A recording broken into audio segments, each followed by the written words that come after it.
Welcome back to Frameform. Today, we're chatting with Nicole Spring, director of the LA Dance Film Festival. We were brainstorming for this season, and there's always a list, and it's like a wish list of, if we could just talk to this person or this festival, it'd be awesome. And we definitely had LA on our list, so I'm so happy we were able to make this work. We talk about dance films and filmmakers from LA a lot. And I just feel like things tend to skew that way naturally just because it's such a center of gravity for both dance and film. So it just sort of organically happens. So it must be a pretty exciting city to be based in and have your festival. And it's been really cool to see the growth and the evolution over the years. So first of all, before we even get into all those specifics and details, congrats. It's been really awesome to see how that's going. So how did the LA Dance Shorts Film Festival start? Because that was the original name of the festival that you founded. So in 2015, I was wandering around San Francisco for a couple days, and I happened to walk into a Q&A panel discussion that San Francisco Dance Film Festival was doing. I had no idea what it was, who they were. I didn't know dance film festivals existed. It was just kind of a chance thing. And so thank you, San Francisco Dance Film Festival, for introducing me to that world. And I left feeling really inspired. I went home, made a dance film, sent it to some film festivals. And then during that, kind of the idea was forming in my brain that I should start one. I was watching a lot of dance films on YouTube. And in 2017, I did it. It was a small little film festival in Silver Lake. And yeah, it was fun. That's awesome. I definitely connect to that story as well. Your festival, similar to what I've done, it's not some big institutional outgrowth. It wasn't some dance company or a school. It was really like an independent pursuit where you're like, I really want to do this and I think I can do it and I'm going to figure it out along the way. Yeah, just for the passion and love of it, right? Exactly. Yeah. So was some of your purpose and your goal and your vision, like I'm watching all this stuff on YouTube and I know what I really like and I think I want to put something together, or what was your drive for, I don't just want to be making the films, I want to be presenting and curating them? I think I just saw a need to just gather people. And I mean, I was watching them on my own. And so just the thought of gathering people in one room and just sharing that energy really drew me to that. And also, I felt like it was something that I could do. Definitely the communal experience makes it more enjoyable, especially I think after the pandemic. We spent so much time indoors. Media is so individualized that there's nothing like sharing it with other people in real time in person. And something that your festival does that I love is you actually do outdoor screenings as well. So there's like a little evening picnic situation and everyone gets to camp out. And the great thing with LA is you can actually do that. Yeah. Yeah, those have been really fun. I'm really grateful for the California Heritage Museum. They let us use that lawn in Santa Monica. And it's been fun because people come by that don't know what dance films are, or it's their first time watching one. And also it's we feature LA locals for that one. And so it's fun to see the community come together. Yeah, and that's so cool that the roles flip. You know, one day you're wandering into the Brava Center, which I'm assuming is probably where the screening was, because that's where San Francisco has a lot of their stuff. But, you know, one day you roam into the theater and you're like so inspired. And then fast forward a few years later and you're creating that same magic for other people. So that's really awesome. Thanks. I've never really thought about it that way, but that's kind of cool. Thank you. Yeah. Yeah. Doing the thing. Never connected that. Thanks. Yeah, no problem. So when did LA Dance Shorts Film Fest merge with LA Dance Film Festival? So we changed the name in 2022. So 26-year-old me thought that LA Dance Shorts Film Festival was the best name like ever. I was like, I'm going to be showing short dance films. Like, it's great. I didn't even think of the other option, but also the other option I didn't even know. We started around the same time. strangely. And I found out like after the fact, like I'd already started LA Dance Shores, like already registered that name, that they were around. I was like, oh no, our name is so similar. So anyway, so LA Dance Film Festival also was around, run by Betsy and Lex, and later on Maritza and Felicia. And they did, I mean, it was such a great festival. I really enjoyed going. But there was like a pause, and I found out they were no longer doing it. Yeah, I think they did 3 years or 4 years and then pause. And I went like every year, or maybe I went from year 2 onward. But that's even how I met our friend Stephen Butler. Yes. That's how I met Lolly. Yeah. That's how we've connected before in person. Yeah, I think that we met there as well. Yeah. Yeah, I'm not sure when their last one. Oh, I think it must have been 2019. Yeah, I think around there. It was really a really good festival. So we were at a board meeting, LA Dance Shorts Film Festival, and we were thinking about changing the name because Los Angeles Dance Shorts Film Festival is quite the mouthful.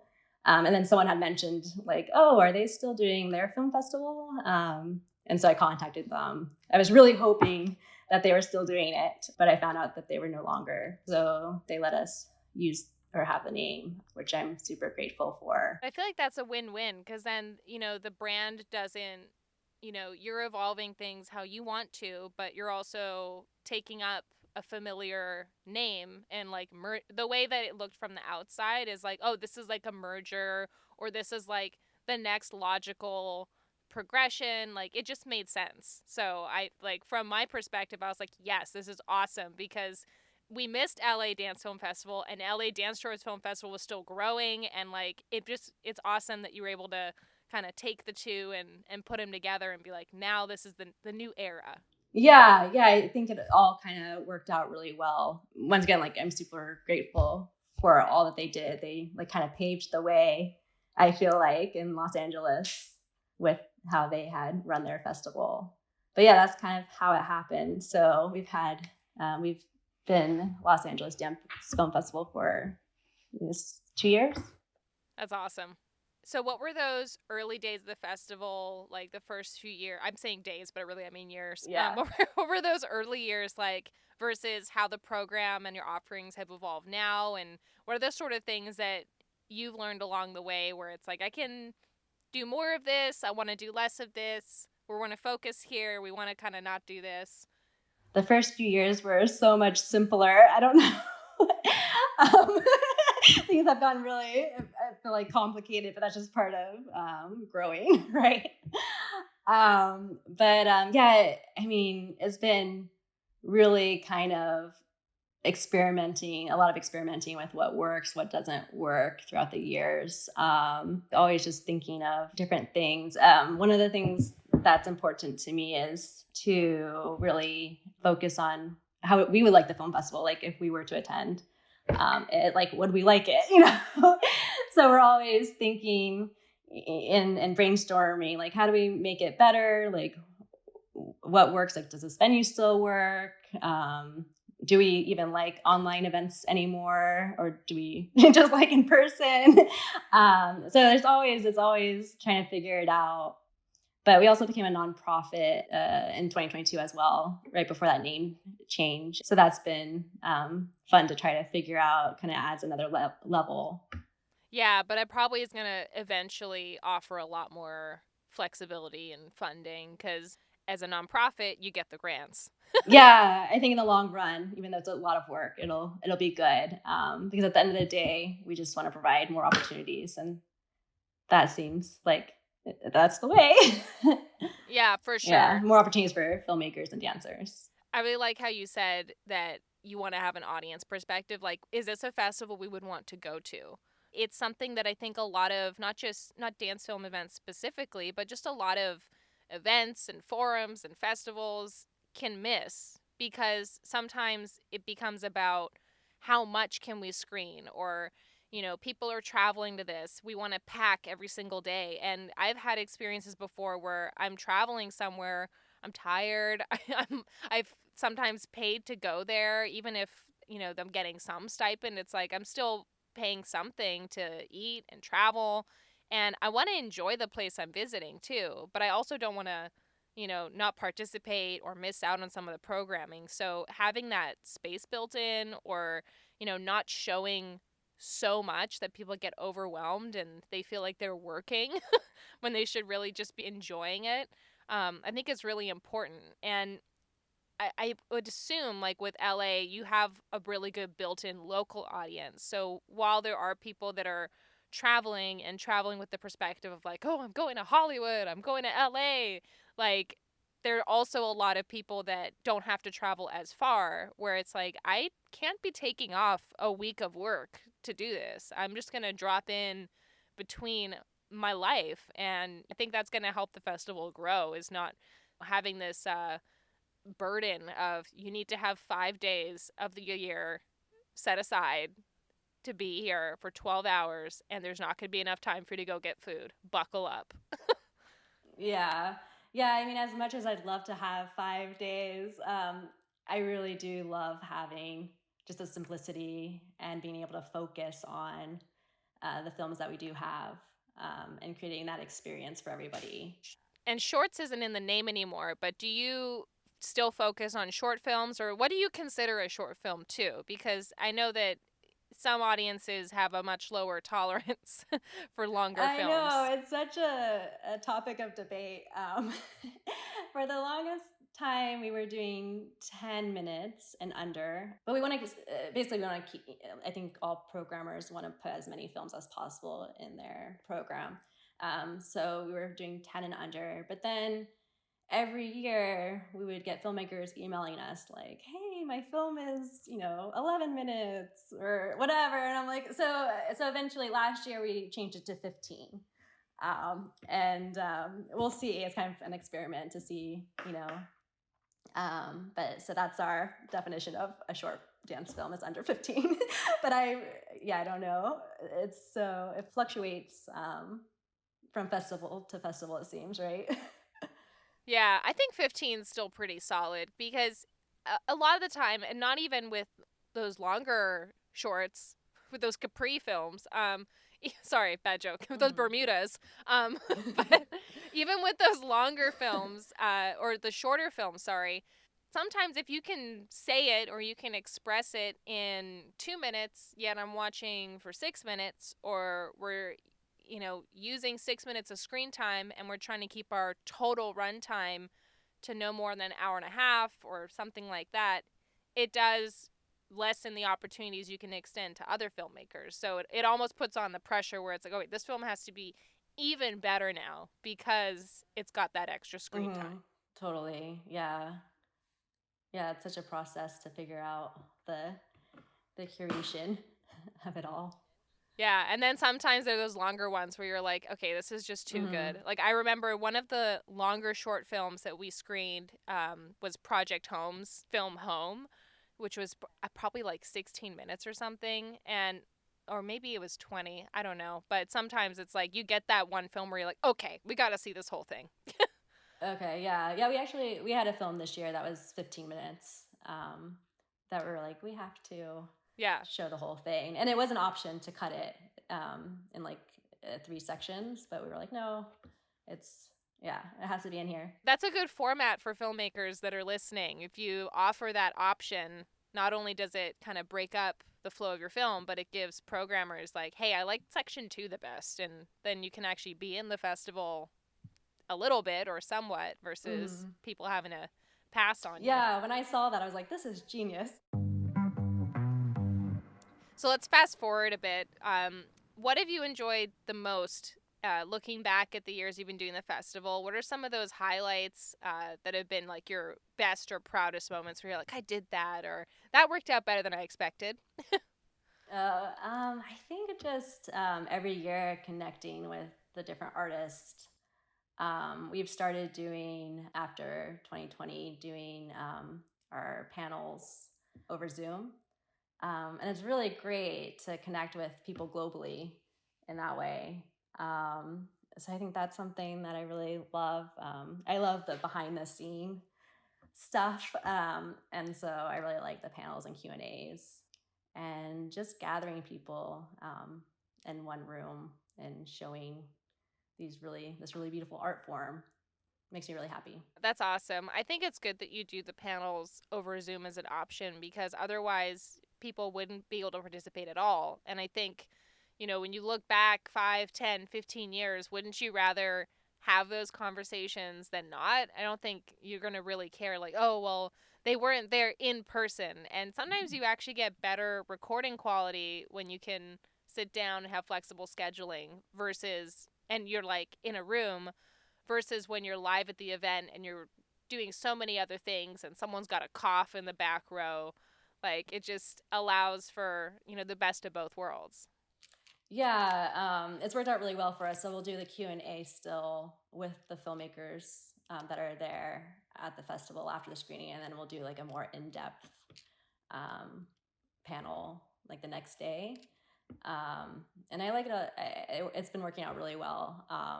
Also, like, I think, I mean, when you make films and they do their rounds around the festivals, it's nice to participate in some way. Like if you can't make it to the actual festival, we also do like a lot of Instagram stories for those filmmakers that can't make it, so they can kind of, I don't know, feel like they're at least see that their film screened or the event actually happened. Like it's like proof of screening or proof that just otherwise you like have no idea that your film even really screened or Yeah, so. it just kind of comes and goes in that sense. And, Mm-hmm. especially if people have all sorts of different circumstances why they can't attend. So, Mm-hmm. having them involved how they can is always very appreciated.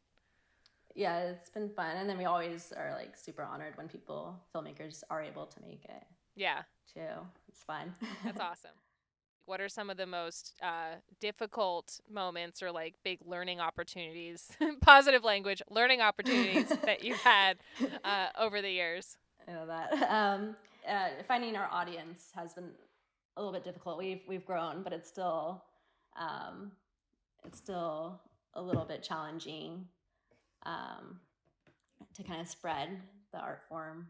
And also, we've living in LA, you would think it wouldn't be a problem, but finding a venue, like, Well, maybe is it like a cost thing or is it like having a place that actually has like a good projector and seating? Like, all above. Yeah, I don't know if I'm just. You would think that there'd be so many options here, but there really are not. But yeah, quality of screening, projection, cost is a huge thing. But also, I think I might just be really picky. Um, good for you. I can relate to that.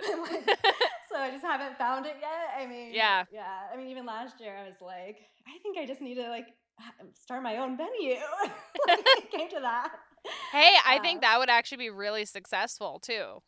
I mean, if, you're solving a Yeah. problem that you're experiencing, and I'm sure that people would rent that out to like host their own kind of premiere parties and stuff. I think you're onto something there. You think so? Yeah. Yeah, we'll see next year. Next time when I talk to you, we'll see. But yeah, those have been the two main, I think, main things. Yeah. I when I started my festival, I was still living in Canada. I'm from Vancouver, Canada, and I did like 1 year of that programming where I so I started it in 2016 in Vancouver, and then I had moved to DC that year. So I was planning it from afar, and I like traveled to Vancouver to host it. And then I was in DC, and I was like, wait, I live here now. Like, I should do a festival here. And what kind of went back and forth each year. Like, there were some years I did both cities, there were some years I alternated. And when the pandemic happened, I was like, okay, well, I literally can't even get into Canada right now. And like, we're definitely not hosting a live event. And we haven't been back since because my choice venue has been renovating. And I was like, I don't want to go back, especially after a hiatus, and like not have it in the right venue. Like, I can totally relate to that standard where you're like, we need to be able to have this and this and this. Otherwise, I don't want to do it. I'm so glad you get it. Because sometimes I feel like it's just one of those things. But Oh, that's cool. I always wondered about your festival, the 2 festivals that you run. Yeah, that's kind of like the express version of the background Mhm. story, where it's like Yeah. I hosted it where I lived, and then I Right. changed where I lived. Yeah. That's Yeah. something I've always been curious about. I'm like, where does she live? Well, I realized, I was like, maybe it's a little insane to be doing 2 a year, and maybe I could just do 1 a year. So yeah, that's kind of where that healthy scaling back Uh-huh. started. But now I'm Yeah. like itching to get back to Vancouver because it's home. Mm, Um, mhm. but yeah, anyways. So what's coming up for you this season in LA Dance Film Festival? So we're actually working on some things behind the scenes. I Ooh. know, which means we're taking a little pause. I was really going back and forth about that. Just it's gonna feel weird, but we're not going to have an event this year. Um, we're gonna have it in September of 2025. Um, but submissions will open this August. During 2020, like most uh, events, we used to be a summer festival, and we got pushed all the way to November. And it's not like the most ideal time, I feel like, at Yeah. least for me personally, to have a film festival. And so I've been trying to figure out, like, how do we go back to summer? And so that was kind of the solution, is just to really work on some things behind the scenes, and just kind of go around the calendar one year. Yeah, so I'm excited. I'm sure you feel so much more prepared going into this year if you or next year, giving yourself that time and being like, wow, I've never had like 13 months to put it together, or however many months you've got. Yeah, it's gonna feel good. I'm gonna have time to get all the little things done and Yeah, really plan. that's awesome. Well, I'll put it on my calendar. Cool. And one more funny thing I wanted to mention, speaking of community, is that we both know Maddie Leitner. Shout out to Maddie Leitner.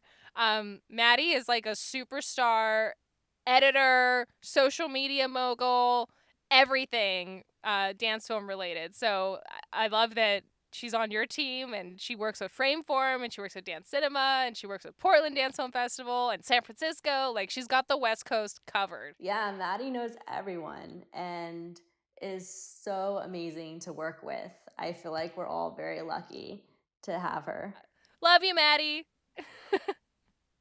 Without any spoilers or sharing anything that you're not ready to share publicly here, what can you share that is kind of coming up individually or collaboratively for you in the festival? Since we are pausing to do some things behind the scenes, I can't share too much, but I would like to give a quick shout out to one of our past collaborators, Standard Vision. They do really amazing work. Also, I'm excited to continue building the festival with the current LA Dance Film Festival team. And I wanted to give them a shout out as well. Alyssa Thompson, Nadav Heyman, Stephen Butler, and of course, Maddie. You all are awesome. I feel really grateful to have fallen into the world of dance films, and I feel like we're all trying to do the same thing, to share this beautiful art form. Yeah, similar drive but different approaches. And that's why I was really excited to talk to you today, because sometimes I think most of our conversations are sort of topical conversations about what's happening, but then we also have our deep dives in our films, but we also really, a priority for Frameform is also to share about different festivals and sort of what they've got going on and what that journey's like, because it's really informative for everybody, including filmmakers, even just to get that insight to how curators think and how producers think, and that there might be a cool new venue coming to LA. Oh, no. Thanks for putting it out in the universe for me. Yeah. No pressure, no pressure. Yeah. Well, thanks so much for taking the time to chat today. Definitely excited that we've got this big check mark on our list. Like, yes, we have talked to Nicole, we've talked to LA Dance Film Festival, and I'm so excited to see you continue to grow and see the festival flourish. And hopefully, Frameform will be there in 2025. Thanks, Jen. Thanks for having me. I'm excited to be able to talk to you. Yes, and we'll have more links in the show notes for other things you can check out. So, as always, make sure you check out the show notes. And thanks one more time, Nicole. Yeah, thanks again, Jen. This is Frameform, hosted by Hannah Weber, Jen Ray, and Claire Schweitzer. Episode edited by the Frameform team, with social media support from Maddie Leitner and music by Mason Carlton. Thanks for listening.